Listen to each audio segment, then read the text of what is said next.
The Last Emperor coin, the incredible true story of the 1948 British 2 shillings. Imagine holding a small silvery disc that once jingled in the pockets of Londoners rebuilding their city after the Blitz. A coin that quietly watched the British Empire shrink, that helped pay back America's wartime loans, and that carries the final official claim of a king calling himself Emperor of India. That coin is the 1948 2 shillings piece of King George VI, better known to collectors as the florin. Today, we're going to walk through both sides of this coin, meet the artists who created it, discover why Britain suddenly stopped putting silver in its everyday money, and uncover the dramatic historical moment that made 1948 the last year the words Emperor of India appeared on British circulating coinage. By the end, you'll understand why this common, inexpensive piece is actually one of the most historically charged coins of the 20th century. Let's start on the front, the side with the king's portrait. The face of the coin shows a clean, uncrowned profile of King George VI, looking left. His hair is neatly parted, the jaw firm, the expression calm but resolute. Below the truncation of the neck, you can just make out two tiny letters, HP. Those stand for Thomas Humphrey Paget, the Royal Mint engraver who designed this portrait in 1936 to 37 after the shock of Edward VIII's abdication. Paget's design was revolutionary for its time. Previous British kings had often been shown wearing a crown or looking more formal. Paget gave the public a more human, modern king, the same quiet, dutiful man who had stood on the balcony of Buckingham Palace with Queen Elizabeth and the two young princesses while bombs fell on London.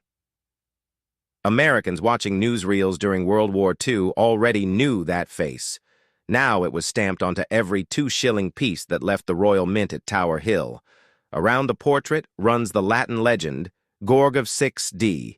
G, BR, Omen, Rex translated, it means George VI, by the grace of God, King of all the Britons. The wording is deliberate. Britanniarum Omnium, of all the Britons, was a way of including the dominions and the wider empire without listing every territory. It was the language of an empire that still stretched around the globe, even as the ground was shifting under it. Flip the coin over, and the story becomes even richer. The reverse is a masterpiece of British symbolism designed by George Kruger Gray.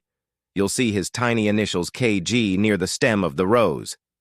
In the center sits a full-blown Tudor rose, the historic emblem of England, crowned with the crown of St. Edward. To the left is a thistle for Scotland, to the right a shamrock for Ireland. Below the thistle is the letter G, below the shamrock the letter R, the royal cipher for Georgius Rex, King George. This design was not originally made for George VI. It had been prepared for his older brother, Edward VIII. When Edward abdicated in December 1936, the mint had almost no time. Rather than start from scratch, they simply changed the letter under the thistle from E to G and carried on.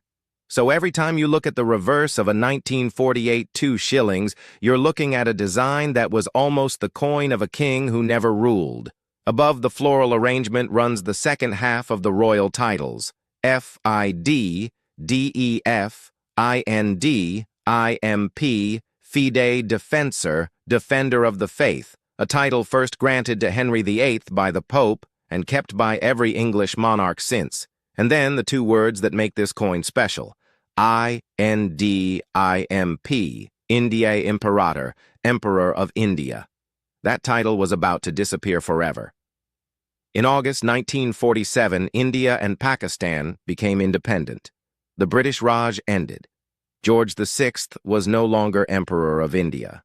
A royal proclamation in June 1948 ordered the words Indiae Imperator and Emperor of India removed from all official usage. The 1948 coins were the last circulating British pieces to carry that imperial claim.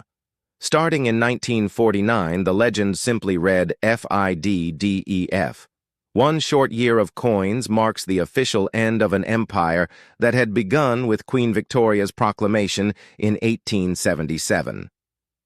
But the story of the 1948 2 shillings isn't only about titles, it's also about metal, and about America's role in the story. Until the end of 1946, British florins, half-crowns, shillings, and sixpences were made of 50% silver.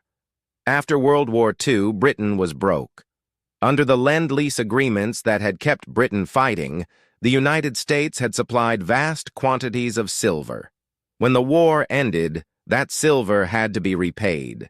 Britain simply did not have enough precious metal left for its circulating coinage. So in 1947, the Coinage Act changed everything. From that year onward, the silver coins became cupro-nickel, 75% copper and 25% nickel. Same weight, 11.31 grams, same diameter, 28.5 millimeters. Same designs, but no silver. The 1947 and 1948 issues are therefore the first of the modern base metal florins.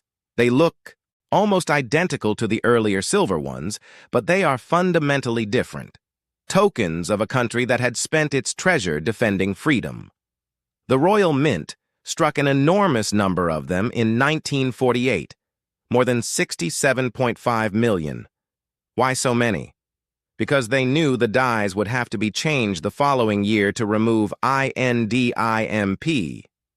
Better to flood the market while the old legend was still legal. As a result, the 1948 2 shillings is one of the most common George VI coins. You can still find nice examples for a few dollars. Yet its historical weight is enormous. Think about what this little coin witnessed. It was minted while Winston Churchill was still a powerful voice in British politics, while the Marshall Plan was beginning to rebuild Europe, while the Cold War was taking shape, and while American GIs who had fought beside the British were coming home to the GI Bill and the booming post-war economy. Many of those same Americans would later find British coins in the change of returning soldiers or in the junk boxes of coin shops. A 1948 2 shillings could easily have crossed the Atlantic in a duffel bag. The coin itself is a physical link between the old world and the new. On one side stands the steadfast king who never expected to wear the crown. On the other side, the floral emblems of the United Kingdom sit beneath a title that was already obsolete the moment the dies were cut. And the metal itself is a quiet admission that the age of silver empire was over. When decimalization finally arrived in 1971, the 2-shilling piece became the 10-pence coin. It continued circulating, still legal tender, until the smaller 10-pence was introduced in 1992, and the old large florins were finally demonetized in 1993. So a 1948 2 shillings spent nearly half a century in British pockets and cash registers before it became a pure collector's item. Today, when an American collector picks one up, they are holding more than a foreign coin. They are holding a piece of the moment the British Empire formally let go of India, the moment Britain repaid its wartime silver debt to the United States, and the moment a shy king's portrait and a design meant for his brother became the last circulating declaration of imperial rule. International market values and error. Information values are driven purely by collector demand and condition, error, and variety values. There are no famous high-value catalogued errors specific to the 1948 florin, like the well-known gorgeous spelling error that exists on some 1948 shillings. Those can be worth tens of thousands of pounds. However, genuine minting errors do occasionally appear and can command premiums. Partial or full brockage $500 to $3,000, plus one side shows a mirror image of the other. A documented 1948 partial reverse brockage sold for around approximately $1,000 to $30,000 in EF condition. Off-center strike, $2,000 to $50,000, plus depends on how far off-center, 10 to 50% plus. More dramatic equals higher value. Broad strike, no collar. $3,000 to $100,000 plus coin is larger than normal diameter with weak or missing edge reading. Die cracks/die breaks, $1,000 to $40,000. Minor ones add little. Major dramatic cracks can add more. Double strike/rotated die 10 to 15 million US dollars plus rare on this denomination. Value depends on severity. Wrong plancher/off metal, potentially $20,000 to $500,000 plus, extremely rare, would need authentication. That is the real power of this common little coin. It is not rare.